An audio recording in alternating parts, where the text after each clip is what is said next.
Bismillahirrahmanirrahim. Assalamualaikum warahmatullahi wabarakatuh. Anak-anak sekalian, sekarang kita akan masuk ke materi baru, yaitu laporan keuangan. Laporan keuangan adalah suatu bentuk pertanggungjawaban dari pengelola akuntansi kepada owner. Yang mana sama-sama kita ketahui dari laporan keuangan itu, untung atau ruginya nanti pihak manajemen akan mengambil suatu keputusan. Baik, dalam menyusun laporan keuangan kali ini ya, kita menggunakan dua metode, yaitu ada metode harga pokok penjualan dan ada metode ikhtisar laba rugi di dalam kertas kerja. Tapi perlu kalian ketahui, dengan dua metode yang berbeda, kalau kita jalannya benar, maka ending-endingnya labanya sama. Itu yang harus kita ketahui. Nah, kebetulan di sini dalam worksheet ini ya, Pak Agus sengaja memilih harga pokok penjualan. Nah, di sini ya.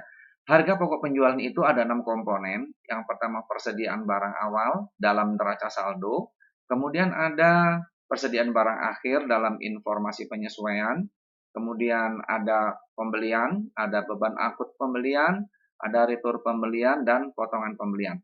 Nah, seperti di sini ya, ini adalah HPP. Pak Agus hanya menyoroti HPP. Tapi karena apa? Yang lain adalah mekanismenya sama. Ya, ada debit kredit, ada kredit debit sama. Tetapi dalam HPP ini, poin debit dengan kolom kredit itu dijumlahkan atau dikurangkan. Debit jumlahnya 10.500, kredit jumlahnya berapa? Di sini misalkan 79,5, maka dikurangi. Debit dikurang kredit ada saldo 2.550. Nah, 2.550 ini adalah HPP. Oke, ya. Nah, ini adalah HPP yang akan kita buat. Seperti kemarin, ya. HPP yang kita buat ini seperti ini. Ya, tadi adalah contoh kolom. Nah, ini persediaan awal senilai 6.000. Kemudian persediaan akhir nilainya 7.500. Dari mana? Sudah tadi Pak Agus bilang dari awal bahwa 6.000 ini kita melihatnya di neraca saldo. Kemudian yang 7.500 ini kita melihatnya di informasi penyesuaian. Kemudian di sini ada pembelian, kemudian ada beban angkut pembelian, tetapi kalau karena ini kosong, maka kosong jumlahnya tetap. Tetapi kalau ada beban angkut, misalkan beban angkutnya Rp500, maka di sini akan bertambah. Pembelian kotornya adalah 5.000. Kemudian dikurangi ada retur pembelian dan ada potongan pembelian. Sehingga jumlah pembelian kotor dikurang jumlah potongan, maka akan ketemu di sini ya jumlah pembelian bersih. Ya, pembelian bersihnya berapa? Nah, pembelian bersihnya adalah 4.050. Ini maaf ya, bukan total potongan ya. Nah, saya ulang dari awal. Ini melihatnya di neraca saldo, ini adalah pembelian dalam neraca saldo, ini ditambah beban angkut pembelian, ya, ditambah ingat ya, ditambah nanti jumlahnya bertambah karena pembelian kotor itu kita mengenakan transport ya. Kemudian ada retur pembelian, ada potongan pembelian. Retur sama potongan dijumlah, jadi 450. Tetapi karena beban angkut sini tidak ada, maka 4.500 dikurang dengan 450. Ketemu di sini adalah pembelian bersih. Nah, ingat ya, ini adalah pembelian bersih. Nanti kalau ditanya, di Pak Agus kasih soal, bagaimana menentukan pembelian bersih? Pakailah mekanisme ini. Kemudian dari pembelian bersih ditambah dengan persediaan awal sama dengan barang tersedia untuk dijual atau BUTD. Dari mana mencari BUTD? BUTD ini didapat dari persediaan awal ditambah pembelian bersih. Pembelian bersih itu dari mana? Dari pembelian ditambah beban angkut pembelian, hasilnya menjadi pembelian kotor. Kemudian dikurangi retur sama potongan.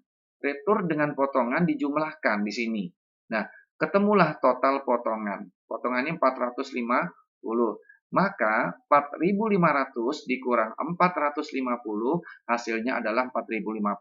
4.050 ditambah dengan 6.000 hasilnya 10.050. Ini yang dinamakan dengan BUTD, yaitu barang tersedia untuk dijual. Kemudian kita melihat persediaan barang akhir. Nah, persediaan barang akhir senilai 7.500 ini adalah dari informasi penyesuaian. Nah, sekarang Rp10.050 dikurang 7.500, maka hasilnya 2.550. Nah, kita cocokkan di sini. Nah, ternyata di worksheet ini hasilnya sama, 2.550. Nah, kemudian setelah HPP ini ketemu, ya kita sudah menemukan HPP, maka langkah berikutnya kita memasukkan ke dalam form laporan keuangan. Nah, di sini ya. HPP kita pindahkan, ini HPP-nya, harga pokok penjualan. Kita pindahkan dulu di sini, biar kita nggak lupa, ya. Nah, setelah HPP kita pindahkan, kita lihat penjualan. Nah, penjualan yang dinamakan penjualan di sini adalah ada penjualan kotor, ada penjualan bersih. Nah, di sini kebetulan tidak ada penjualan lain-lain, hanya satu penjualan, ya. Maka penjualan senilai 8.000. Nah, kemudian ada retur penjualan. Nih ada retur penjualan. Artinya ada barang yang dikembalikan. Dari 200 ini, maka akan mengurangi jumlah penjualan kita yang 8.000. Sehingga ketemulah yang namanya penjualan bersih.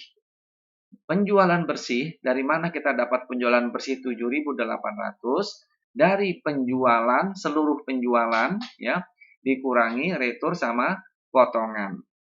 Kemudian dari hasil 7.800, ini merupakan penjualan bersih. Maka dari penjualan bersih dikurangi dengan harga pokok penjualan atau HPP. Ya, 7.800 itu dikurangi 2.550. Hasilnya 5.250. Apa ini 5.250? Ini dinamakan laba kotor. Nah, kenapa dinamakan laba kotor? Karena laba di sini belum dipotong, belum dikurangi dengan jumlah beban-beban. Nah, kebetulan di sini Pak Agus memberikan contoh dalam worksheet itu ada 4 beban. Ada beban keamanan, ada beban gaji, ada beban asuransi, ada beban penyusutan peralatan. Nih ya. Dari total 4 beban ini dijumlah 1.520. Maka 5.250 laba kotor tadi dikurangi dengan jumlah pengeluaran atau beban. Sehingga hasilnya 3.750. Sekarang bisa kita lihat, sama nggak dengan yang di sini, di worksheet kita? Oh sama, ternyata. Di worksheet pun sama hasilnya 3.730 ya.